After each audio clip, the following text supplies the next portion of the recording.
time is short.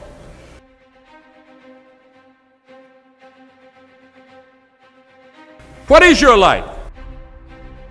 It's even a vapor that appeareth for a little time and then vanisheth away.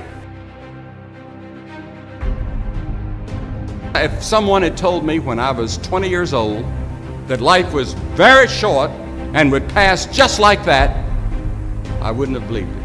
And if I tell you that, you don't believe it either. I cannot get young people to understand how brief life is, how quickly it passes. It seems like yesterday I was in school.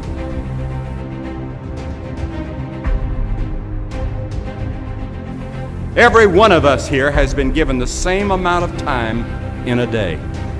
1,440 minutes a day, 168 hours per week. The days of our years are 80 years and 10. And if by reason of strength they are 80 years, yet is their strength labor and sorrow, for it is soon cut off, and we are passed away and cut off. 70 years God allows us. And it's interesting to me, with all of our medical science, we've never passed that magic mark. The average American male today lives 70 years and 4 months. The average female, 73 years and 6 months. More people live to be 70, but the average age of an American is still 70 as taught in the scriptures. Now 70 years God allows us. Let's think a moment. What do we do with those 70 years? The first 15 are spent in childhood, and then 20 years we sleep. And then the last 5 years, physical limitations are curtailing your activities. They haven't curtailed mine yet, but my 5th year until 70 starts next year.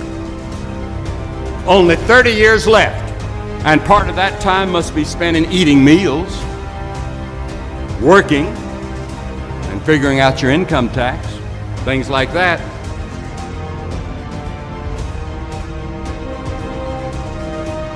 Now is the accepted time. The things we ought to do, the classes we ought to take, the books we ought to read, do it now. The family that needs you, spend more time now. Write that letter home now that you've been meaning to write. Money you ought to give now. Time for study, do it now. People you ought to witness to, do it now. Every time the clock ticks, it seems to say now.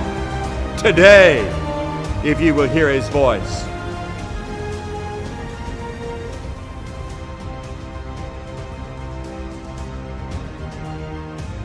There is the category of problems in life, and it ain't going anywhere. And so the question is, can you deal with the whole category at the same time? That's the thing. That's how to be in the world, is to deal with that category all at the same time. And so how did human beings, what did they come up with as a solution? And that's so cool too, because the solution they come up with not only was the heroism that allows you to approach what you're terrified by and what you find offensive and to learn from it, but also the idea of sacrifice, and that was played out by cultures everywhere, including human sacrifice. And you think, what the hell was up with those crazy bastards so long ago? They were sacrificing to gods all the time. What kind of clueless behavior was that? Burn something and please God. Burn something valuable and please God. What was with them? What were they thinking? Well, they weren't stupid, those people. If they were stupid, we wouldn't be here. They were not stupid, and believe me, we lived under a lot harsher conditions than we do. So those were some tough people, man. You know, back then you'd last about 15 minutes. So you don't want to be thinking of your ancestors as stupid. Like, there's no real evidence that we're much different cognitively than we were 150,000 years ago. So anyways, sacrifice. What does that mean, sacrifice? Well, it's a discovery, man. It's the discovery of the future. It's like the future is actually the place where there is threat. And it's always going to be there. So what do? You make sacrifices in the present so that the future is better